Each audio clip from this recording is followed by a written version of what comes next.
Video में बात करेंगे कि भगवान ना करे किसी व्यक्ति की अगर मृत्यु हो जाती है तो उनके बैंक खाते में जमा राशि एफडी, एमआईसी या फिर जो भी फिक्स किए राशि है उसे कैसे निकालेंगे। इस केस में दो टाइप से खाता से पैसा निकाला जाता है।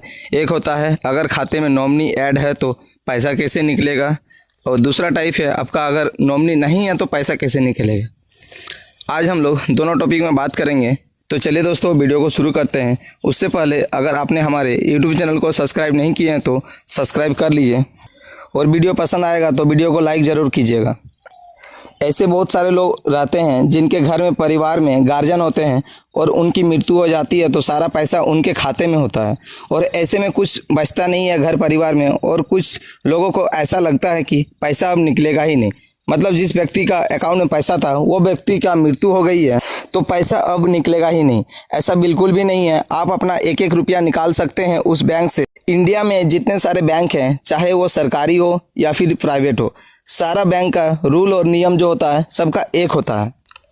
एक बात बता दें आपको, बहुत सारे लोग कन्फ्यूज रहते हैं कि हम पैसा कब तक का मिलेगा। इसमें एक रूल है। मान लीजिए 3 महीना पहले किसी व्यक्ति का मृत्यु हो जाती है, अब उसके बाद उनके खाते में पैसा आया हो, जैसे कि कोई सरकारी योजना का पैसा आया हो या कोई उनके खाते में पैसा डलवाया हो। बता दूं आपके लिए, तो जिस व्यक्ति की मृत्यु हो जाती है उनकी मृत्यु प्रमाण पत्र में जो डेट लिखी होती है उस दिन के बाद जो भी पैसा आता है वो पैसा रिटर्न चला जाता है जहां से आया होता है।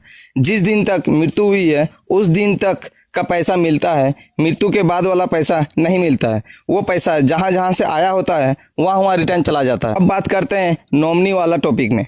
अगर किसी व्यक्ति की अकाउंट में नॉमिनी ऐड था और खाताधारक की मृत्यु हो गई है तो उनका पैसा कैसे निकलेगा। सबसे पहले आप जिनकी मृत्यु हुई है उनका बैंक पासबुक ले जाकर, जहाँ पर उनका ब्रांच है वहाँ जाकर आपको इंक्वायरी करना है कि इस अकाउंट में नॉमिनी कौन ऐड है, जिससे कि बैंक वाले आपको खाताधारक की मृत्यु प्रमाण पत्र मांगेंगे और उसमें Aadhaar card, PAN card, bank passbook, फिर आपको नॉमिनी का नाम बता दिया जाएगा, और जो भी नॉमिनी हैं उनके खाते से जुड़े हैं उनको एक फॉर्म दिया जाएगा। उस फॉर्म को नाम, पता, सिग्नेचर और अकाउंट नंबर के साथ सारा कुछ फिल करके आप उनके साथ जो क्लेम होल्डर रहेंगे उनका आधार कार्ड का जेरॉक्स, पासबुक का जेरॉक्स, पैन कार्ड का जेरॉक्स मांगेंगे बैंक वाले, और जो आपका अमाउंट रहेगा सारा कुछ आपका वेरीफाई करके आपका अकाउंट में ट्रांसफ़र कर दिया जाएगा। ये प्रोसेस नॉमिनी रहने पर करना पड़ता है।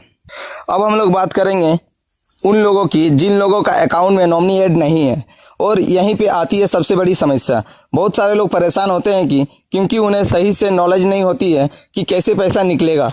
सबसे पहले जो भी घर के मेंबर हैं जिनकी मृत्यु हुई है उनके घर के जो भी मेंबर हैं, पत्नी, बेटा, बेटी या फिर जो भी हैं, बैंक जाकर जिनकी मृत्यु हुई है उनके पासबुक, आधार लेके बैंक जाना है और बैंक से बात करना है। फिर आपको बैंक वाले एक फॉर्म देंगे जो कि विदाउट नॉमिनी का फॉर्म रहता है। लेकिन यहाँ पर क्वेश्चन बनता है कि भाई साहब ये पैसा किसको मिलेगा। ऐसे में तो कोई भी पासबुक ले जाएगा और बोल देगा कि क्लेम करना है, ये व्यक्ति की मृत्यु हुई है।